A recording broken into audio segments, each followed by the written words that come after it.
स्वागत है आपका अपने YouTube चैनल पे। और चलिए आज के वीडियो में बहुत ही धांसू और बहुत ही इम्पोर्टेंट टॉपिक को हम सॉल्व करने वाले हैं। इस वीडियो मेरा बनेगा किस पे, तो परमाणु संख्या और परमाणु द्रव्यमान पे। ठीक है, भिन्न भिन्न एग्जाम में, कॉम्पिटिटिव एग्जाम में, खासकर रेलवे के ग्रुप डी के एग्जाम जो पिछले बार हुए थे, या और भी कोई एग्जाम होता है जिसमें साइंस के प्रश्न पूछे जाते हैं, तो यहाँ से एक प्रश्न पूछे जाने की बहुत संभावना होती है और अक्सर लोग फंस जाते हैं। दूसरी, पॉलिटेक्निक के जो एग्ज़ाम होते हैं, डिप्लोमा वगैरह के जो एंट्रेंस टेस्ट होता है, और भी बहुत तरह के एंट्रेंस टेस्ट होते हैं जो जिसमें साइंस बेस्ड होते हैं, तो उसमें भी यहाँ से प्रश्न एक न्यूमेरिकल के फॉर्म में पूछ लिया जाता है। और 9वीं 10वीं की कक्षा के सिलेबस में, जिनके सिलेबस में ये चैप्टर आता है, परमाणु के नाभिक, एटॉमिक न्यूक्लियस, परमाणु क्रमांक एवं द्रव्यमान संख्या निकालने के लिए ये चैप्टर में, तो यहाँ से प्रश्न पूछे ही जाते हैं। ठीक है, तो चलिए हम इसमें सीखते हैं कि किस तरह से न्यूमेरिकल बनाएंगे। एकदम फटाफट आपको 5 से 10 मिनट का वीडियो बनेगा, लेकिन यहाँ से आपका न्यूमेरिकल यदि पूछेगा तो फिर आप कभी भूल नहीं पाओगे। तो चलिए हम वीडियो को शुरू करते हैं। तो सबसे पहले आपको एक फार्मूला याद रखना है। वो क्या है फार्मूला भाई आपका? वो मेरा फार्मूला है क्या? A = Z + N। A = Z + N। ये क्या है भाई? तो यहाँ पे E क्या है? ये मास है। क्या है? मास है। मास बोले तो द्रव्यमान संख्या। ठीक है, किसी भी एटम का आपका एक क्या हो गया? द्रव्यमान संख्या हो गया। ठीक है, आप लिख सकते हैं ये क्या हो गया? A = द्रव्यमान संख्या। A = द्रव्यमान संख्या। क्लियर है? Z = क्या हो गया? तो नंबर ऑफ प्रोटॉन। ठीक है, नंबर ऑफ प्रोटॉन या एटॉमिक नंबर भी बोल सकते हैं। ठीक है, प्रोटोनों की संख्या। Z = क्या हो गया? प्रोटोनों की संख्या। और याद रखिएगा, प्रोटॉन की संख्या ही क्या होता है? एटॉमिक नंबर होता है। क्या होता है? एटॉमिक नंबर होता है, परमाणु संख्या होता है।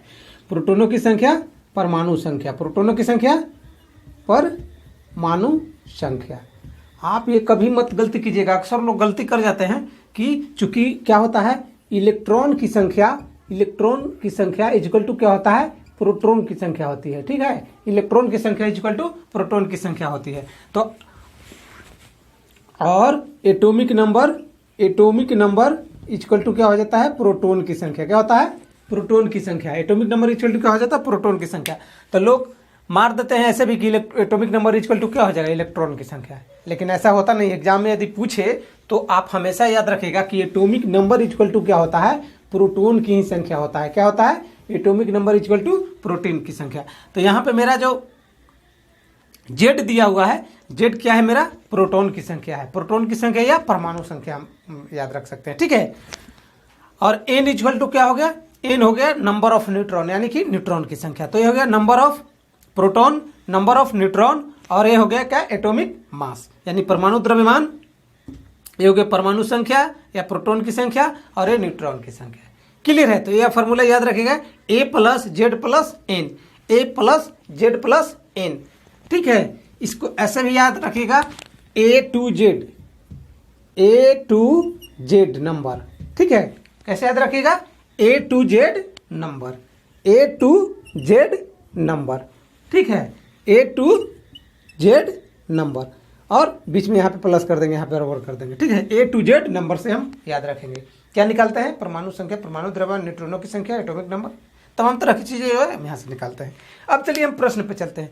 अब चूंकि प्रश्न में यहाँ पे लिखेंगे नहीं, इसलिए आप ध्यान से सुनिए। मैं बार बार बोलता हूँ कि ज़्यादा लिखने की जरूरत नहीं है, लिखिए तो अपने दिमाग में लिखिए। ठीक है, इससे क्या होगा? आपका IQ लेवल बढ़ेगा और समझने की क्षमता भी बढ़ेगा, याद रहने की कैपेसिटी भी बढ़ेगी। तो आप ज़्यादा कलम कॉपी चलाने का इस्तेमाल मत कीजिए, दिमाग का चलाने का इस्तेमाल कीजिए। ठीक है, चूँकि आज के कम्पिटिटिव युग में आप कलम कॉपी ज़्यादा इस्तेमाल करते हैं, पेन ज़्यादा चलाने की कोशिश करते हैं, तो आप फंसने की संभावना है। इसलिए दिमाग को ज़्यादा चलाइए। ठीक है, चलिए हम प्रश्न को देखते हैं। आपको फार्मूला तो याद हो गया होगा। जहाँ पे कोई दिक्कत होगा फिर आप हमें कमेंट करके बताइएगा। ठीक है, खूब बढ़िया से समझिए। पहले हम लेते हैं, प्रश्न लेते हैं क्या? ठीक है, कि एक तत्व है। ठीक है, एक तत्व है जिसका परमाणु द्रव्यमान संख्या 298 है। ठीक है, क्या है? परमाणु द्रव्यमान संख्या। द्रव्यमान संख्या दिया हुआ है। ठीक है, मास नंबर दिया हुआ है। क्या दिया हुआ है? मास नंबर दिया हुआ है। कितना? 298 दिया हुआ है। ठीक है, मास नंबर को हम किससे डिनोट करते थे? A से डिनोट करते थे। किससे? A से। तो A इक्वल टू क्या हो गया मेरा? 298 हो गया। अब चलिए आगे प्रश्न को पढ़ते हैं।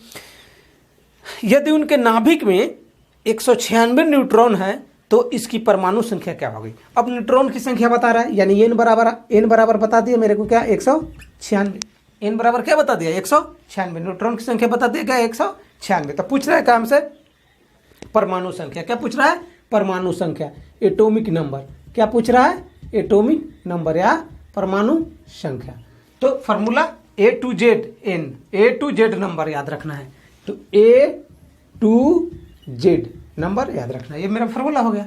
अब यहां से क्या है, ये मेरा दिया हुआ है क्या एटॉमिक मास दिया हुआ है कितना 298, यहाँ पर लिख देंगे 298 बरोबर।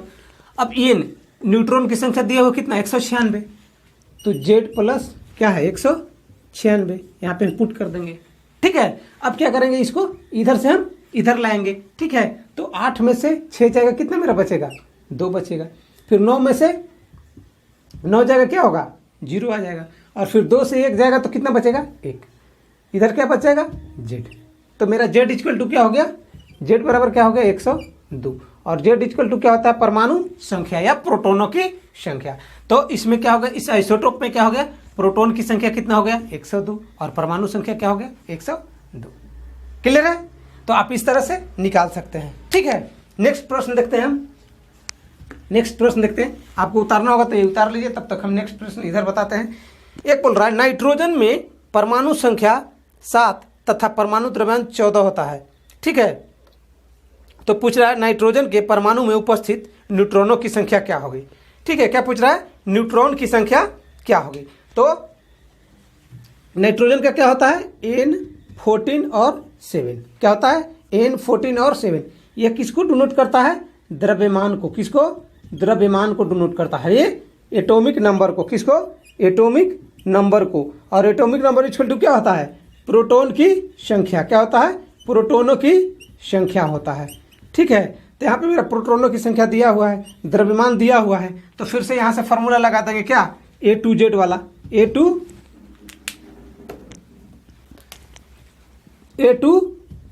Z प्लस N वाला लगा देंगे फॉर्मूला। तो यहाँ पे A कितना दिया हुआ है मेरा 14 दिया हुआ है, और 7 क्या दिया हुआ है Z दिया हुआ है, एटॉमिक नंबर दिया हुआ है, तो यानी कि Z दिया हुआ है। तो यहाँ पे क्या डाल देंगे Z प्लस N। पूछ रहा था क्या भाई न्यूट्रॉन की संख्या, N पूछ रहा था, इधर से इधर घटाएंगे तो क्या हो जाएगा N इक्वल टू क्या हो जाएगा मेरा 7 हो जाएगा, N इक्वल टू क्या हो जाएगा 7, यानी कि न्यूट्रॉनों की संख्या कितनी हो जाएगी 7 हो जाएगी, न्यूट्रॉनों की संख्या कितनी हो जाएगी 7 हो जाएगी। तो इस तरह से भी आपको पूछ सकता है, ठीक है, दे देगा कि क्या नाइट्रोजन का या ऑक्सीजन का, ठीक है। तो इस तरह से आपको सॉल्व करना रहेगा, और स्क्रीनशॉट लेना चाहे तो ले ले। इसमें प्रश्न यही था कि नाइट्रोजन का जो दिया हुआ था परमाणु द्रव्यमान, ठीक है, या परमाणु संख्या दोनों दिया हुआ था, तो न्यूट्रॉन की संख्या आपसे पूछ लिया गया था। चलिए नेक्स्ट प्रश्न को देखते हैं।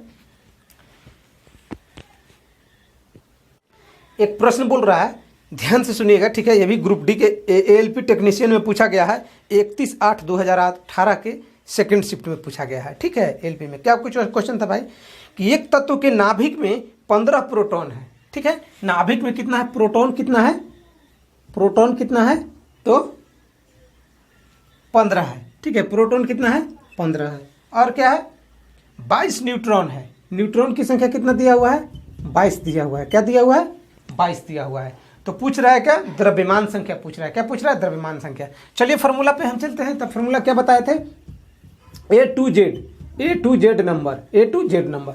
अब यहाँ पे देखेंगे ये क्या था न्यूट्रॉन की संख्या, ये क्या था न्यूट्रॉन की संख्या जो हमको यहाँ पे दिया हुआ है, और ये क्या था परमाणु संख्या, ठीक है, क्या था प्रोटॉन की संख्या या परमाणु संख्या। तो प्रोटॉन की संख्या परमाणु संख्या यहाँ पे दिया हुआ है, तो पूछा है हमको क्या एटॉमिक नंबर, एटॉमिक मास यानी परमाणु द्रव्यमान। तो क्या कर देंगे दोनों को सिंपल से जोड़ देंगे, तो कितना हो जाएगा 7 और 3, ये क्या हो गया एटॉमिक मास इक्वल टू क्या हो गया मेरा 37 हो गया, क्या हो गया 37 हो गया।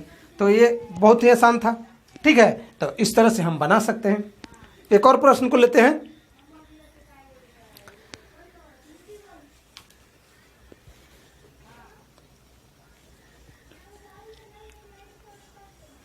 यहाँ पे एक प्रश्न पूछा है, किसी तत्व की परमाणु संख्या का निश्चय किया जाता है, परमाणु संख्या का निश्चय किया जाता है, तो किस पे परमाणु संख्या बराबर क्या हो जाएगा, परमाणु संख्या इक्वल टू क्या हो जाएगा प्रोटोनों की संख्या। क्या होगा? प्रोटोनों की संख्या। देखिए ऑप्शन में यहाँ पे दिया हुआ है, ये भी क्वेश्चन पूछा गया, एक अणु में इलेक्ट्रॉनों की संख्या, एक अणु में न्यूट्रॉनों की संख्या, तत्व की संयोजकता या एक अणु में प्रोटोनों की संख्या। 4 ऑप्शन दिया हुआ है, तो आप यहाँ से फटाक से मार देते ऑप्शन की एक अणु में इलेक्ट्रॉनों की संख्या, जो गलती हो जाता है। तो प्रोटोन की संख्या आप हमेशा याद रखिएगा, बहुत ही कन्फ्यूजन क्वेश्चन है जैसा कि मैंने बताया। नेक्स्ट और भी प्रश्न देख लेते हैं इसमें से, ठीक है। एक प्रश्न कर रहा है कि एक तत्व की समस्थानिक की द्रव्यमान संख्या 298 है। समस्थानिक की द्रव्यमान संख्या, मास नंबर दिया हुआ है, ठीक है, मास नंबर मेरा दिया हुआ है, ठीक है। मास नंबर कितना दिया हुआ समस्थानिक का? मास नंबर दिया हुआ कितना? मास नंबर दिया हुआ कितना? 298। कितना? 298। और क्या बोल रहा है? यदि उसके नाभिक में 189 न्यूट्रॉन है। न्यूट्रॉन की संख्या कितना दिया हुआ है? 189 न्यूट्रॉन की संख्या दिया हुआ है। तो पूछ रहा है क्या कि उसकी परमाणु संख्या क्या होगी? परमाणु संख्या बोले तो जेड क्या होगी? क्या होगी? जेड क्या होगी? ए मेरा दिया हुआ है और एन दिया हुआ है और जेड पूछ रहा है। क्या होता है फॉर्मूला? ए इक्वल टू क्या होता है? जेड प्लस ए। क्लियर है? ए बराबर कितना दिया हुआ है? 298। जेड इक्वल टू नहीं दिया हुआ है, एन इक्वल टू दिया हुआ है 189 प्लस जेड। इससे हम इधर से सब्ट्रैक्ट कर लेंगे, सब्ट्रैक्ट करेंगे तो कितना हो जाएगा? 18 में से 9 जाएगा, कितना बचेगा? 9। यहाँ क्या हो गया? 8। 8 में से 8 गया 0। यहाँ क्या है? 2। 2 में से 1 गया, क्या मिला? बचेगा 1। तो क्या हो गया यहाँ पे? जेड बराबर क्या हो गया? 109। तो परमाणु संख्या कितना हो गया? 109 मेरा आंसर हो गया। सब उसी फार्मूला पे बेस्ड है, बस कहीं समस्थानिक बोलेगा, कहीं एलिमेंट बोलेगा, कहीं कुछ भी बोलेगा, तो घबराने की कोई ज़रूरत नहीं है। चलिए और भी एक प्रश्न देखते हैं।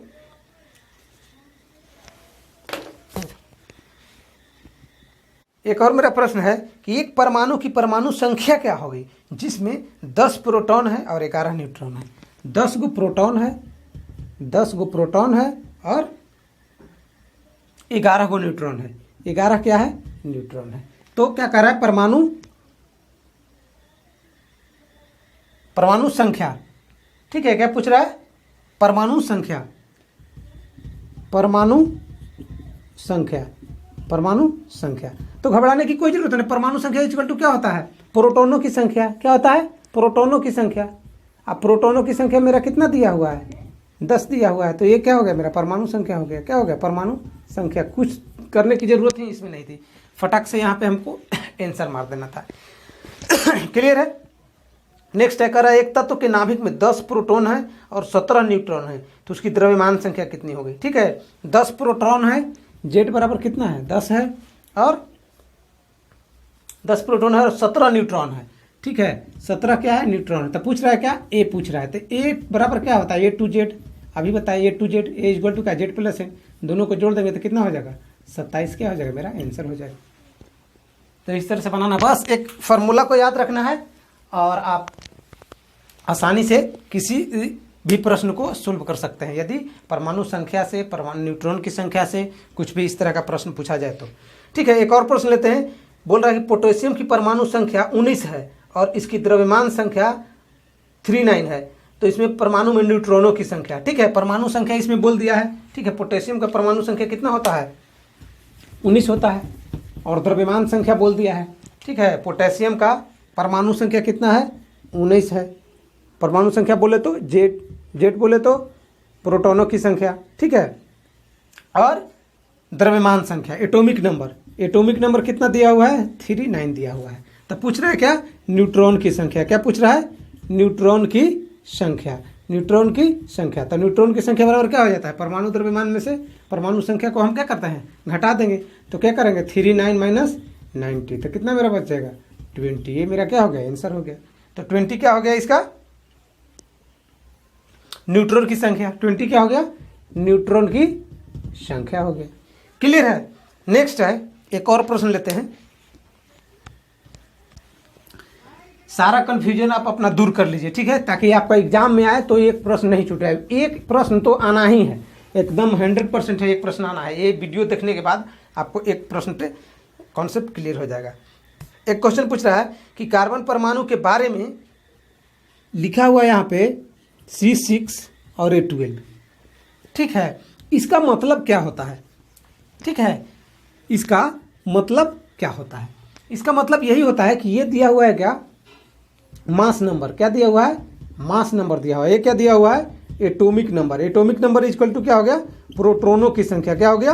प्रोटॉनों की संख्या। तो न्यूट्रॉन की संख्या कितना हो गया? 12 माइनस 6 यानी कि 6। अब यहाँ पे क्या हो गया? 6 हो गया प्रोटॉनों की संख्या, 6 हो गया न्यूट्रॉनों की संख्या, और 12 क्या हो गया? Mass number. क्या हो गया? Mass number. यानी 6 प्रोटॉन की संख्या, 6 न्यूट्रॉन की संख्या, अब 12 क्या हो गया? अब परमाणु द्रव्यमान हो गया। परमाणु द्रव्यमान हो गया। तो आप ऑप्शन में देख सकते हैं, इसमें ऑप्शन में दिया था कि 12 न्यूट्रॉन और 6 इलेक्ट्रॉन, 12 प्रोटॉन और 6 न्यूट्रॉन, 6 प्रोटॉन और 12 न्यूट्रॉन, 6 न्यूट्रॉन और 6 प्रोटॉन। तो सही मेरा आंसर क्या हो जाएगा? 6 गो प्रोटॉन और 6 गो न्यूट्रॉन होगा। यहाँ पे 6 गो प्रोटॉन और 6 गो न्यूट्रॉन आ रहा है, ठीक है, और मास नंबर 12 आ रहा है। तो इस तरह से आप इसके सारे प्रश्नों को कर सकते हैं, ठीक है। तो चलिए हम वीडियो का यहीं पे समाप्त करते हैं, चूँकि वीडियो बहुत ज़्यादा लंबा हो गया। चूँकि प्रैक्टिस करने के लिए हम इसमें ढेर सारा प्रश्न ले लिए, ताकि आपको किसी भी तरह के प्रश्न पूछ दे घुमा फिरा के। 3 टाइप के मैंने बताया है प्रश्नों को, तो किसी भी तरह की कोई कन्फ्यूजन नहीं रहे। फिर भी यदि आपको कन्फ्यूजन है तो कमेंट करके बता सकते हैं। वीडियो कैसा लगा इसके बारे में भी कमेंट करके राय दे सकते हैं। वीडियो अच्छा लगा होगा तो लाइक कर दीजिएगा। हमारे चैनल को अभी तक सब्सक्राइब नहीं किया तो सब्सक्राइब कर दीजिएगा, और दोस्तों के पास शेयर करना नहीं भूलिएगा। हो सकता है आपके काम की ये वीडियो नहीं होगी, लेकिन आपको रिलेशन में या आपके साथियों को ये वीडियो की ज़रूरत होगी, तो आप उन पे ये फॉरवर्ड कर दीजिए। चलिए फिर मिलते हैं नेक्स्ट वीडियो में। तब तक के लिए धन्यवाद। Take care.